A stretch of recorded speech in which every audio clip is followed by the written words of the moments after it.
Bonjour à toutes et à tous. Donc aujourd'hui, je vais vous présenter mon travail sur le Kenya. Tout d'abord, le Kenya est un pays de l'Afrique de l'Ouest, baigné sur l'océan Indien, dont la capitale est Nairobi. Le président est Uhuru Kenyatta et c'est un pays avec un régime pluripartite, c'est-à-dire qu'il est composé de plusieurs pays à présidentiel comme celui des États-Unis. De plus, les langues officielles sont l'anglais et la langue nationale du pays est le swahili. La religion principale du Kenya est le christianisme. Sa monnaie est le shilling kényan et le climat est équatorial pour une population de 41 800 habitants.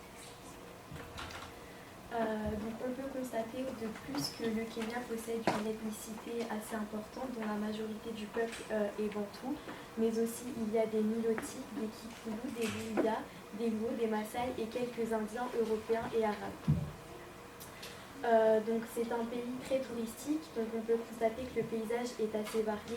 Donc il y a plusieurs parcs naturels, des déserts, de la savane, des safaris. Le safari qui signifie long voyage vient du pays Kenya, des forêts naturelles mais aussi des régions lacustres. Maintenant un peu d'histoire. On peut constater que le Kenya est un pays qui a longtemps lutté pour avoir son indépendance. En effet, en 1919, la population autochtone est gravement affectée par la famine. Puis le Kenya devient officiellement une colonie de la couronne. Elle fait aussi face à une grave crise économique qui entraîne des vagues d'émigration vers les villes. Puis entre 1952 et 1956, il y a la révolte des Momo, qui est un petit peuple situé à Nairobi, contre le pouvoir britannique qui entraîne un bilan humain assez important. Et enfin, en 1960, est créé le mouvement indépendantiste KANU, qui signifie Kenya African National Union, et c'est en 1963 que le Kenya accède à son indépendance. De plus, en 2010, il y a l'adoption de la nouvelle constitution, mais aussi le Kenya fait preuve et fait face à de nombreux attentats, notamment en 2019, puisque Al-Qaïda attaque Nairobi, et cette problématique a fait plus de 20 civils qui sont morts. Maintenant, la situation économique du pays. On peut constater que c'est la troisième économie de l'Afrique de l'Ouest, avec un taux de croissance de 2,1% qui est supérieur à celui de la France. Elle a aussi un taux d'exportation et d'importation assez important. Le taux de chômage est aussi supérieur à celui de la France avec 11%.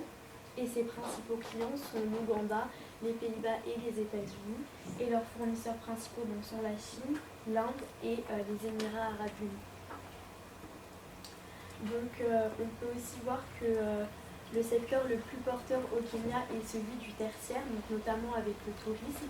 Puis en deuxième position le secteur primaire et enfin le secteur secondaire, dont l'industrie. Alors, un petit zoom sur le tourisme. Le Kenya, c'est un pays des safaris, on peut y voir les Big Five. Les Big Five, ce sont des mammifères africains. Et aussi, on peut constater que Nairobi, c'est un microcosme de la diversité culturelle kenyane. C'est aussi un pays assez moderne avec plusieurs centres commerciaux. Par rapport à l'agriculture, on peut constater que c'est le premier pays exportateur mondial de fleurs coupées. C'est aussi un très grand exportateur de thé, de café, de canne à sucre, de fruits et de légumes. En ce qui concerne la politique, pendant 30 ans, ça a été un État monopartisme. Il n'y avait qu'un seul pays, qu'un seul parti au pouvoir. Puis en 2007, il y a eu de graves crises politiques avec plus de 130 000 morts qui ont eu lieu notamment à cause des élections présidentielles, à cause des constatations de fraude. Puis ensuite, la République est devenue pluripartite et le président au Kenya est à la fois chef d'État, chef du gouvernement. En ce qui concerne la culture, on peut voir qu'ils ont différents jours fériés et fêtes qui sont propres à leur pays, comme l'Eid al-Fitr qui marque la fin du jeûne du Ramadan, le Jamhuri Day, ça marque les dates de l'indépendance et de la constitution de la République, le Madaraka Day qui signifie l'autonomie du pays. Et enfin, le Mashua Day, qui célèbre l'honneur des héros morts pendant l'indépendance du pays. En ce qui concerne la santé, donc les causes les plus importantes de décès au Kenya sont principalement dues au sida. Donc on peut constater qu'il y a plusieurs associations qui essayent de lutter contre le sida. De plus, les infections dues à l'eau potable sont assez importantes, ainsi que les infections pneumatiques et le paludisme, diarrhée et la fièvre typhoïde. Donc pour les spécialités culinaires, donc on peut remarquer que le Kenya a une cuisine très variée qui diffère d'une ethnie à une autre et d'une région à une autre. Donc la cuisine kenyane est principalement composée donc, de maïs. Les principaux plats sont l'ugali, le githeri et le nishma. Et pour l'eau potable, on peut en boire donc que anaérobie, sinon les principales boissons sont le lait de coco ou le jus de fruits. En ce qui concerne le sport, donc les Kenyans adorent le football, mais ils sont principalement très forts en athlétisme puisqu'ils ont gagné donc, plusieurs titres, notamment à plusieurs Jeux olympiques mondiaux. Et les activités que l'on peut faire sur place sont le trekking, la randonnée, l'alpinisme ou encore la pêche. Donc les attitudes à adopter lorsque l'on vient sur le pays. Déjà, donc, les Kenyans sont très réservés, mais ils sont quand même chaleureux et accueillants. Il faut avoir une tenue assez discrète, mais pas trop négligée.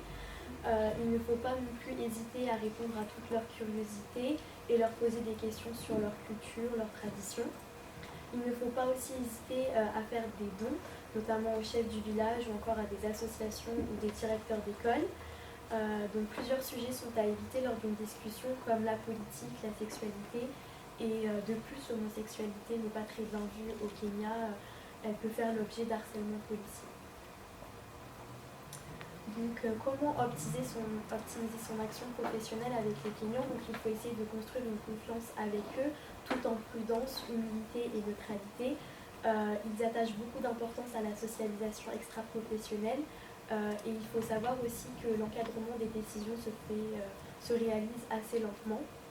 De plus, il faut se tenir assez proche d'eux pour ne pas montrer une certaine froideur. Et ils accordent aussi beaucoup d'importance au niveau d'études atteints. Et toutes les décisions sont prises par les supérieurs. Alors donc il y a plusieurs choses à savoir pour entrer sur le territoire. Donc le visa est obligatoire. Il faut aussi donc, un passeport d'une validité d'au moins 6 mois. Donc le vaccin obligatoire est celui contre la fièvre jaune et d'autres vaccins sont fortement conseillés comme celui contre l'hépatite B, la typhoïde ou encore le traitement antipalliatif. Merci de votre attention.